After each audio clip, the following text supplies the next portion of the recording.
बिस्मिल्लाहिर्रहमानिर्रहीम। सबसे पहले छींक लेने वाले यानी सबसे पहले छींक किसको आई? हजरत अनस बिन मालिक रदियल्लाहु अन्हो से मरवी है कि रसूलुल्लाह सल्लल्लाहु अलैहि वसल्लम ने फरमाया, जब आदम में रूह डाली गई और रूह सर तक पहुंची तो आपको छींक आ गई।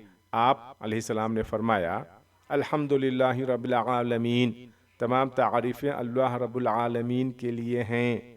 तो अल्लाह ताला ने फरमाया, यरहमुकल्लाह, अल्लाह तुझ पर रहमत फरमाएगा।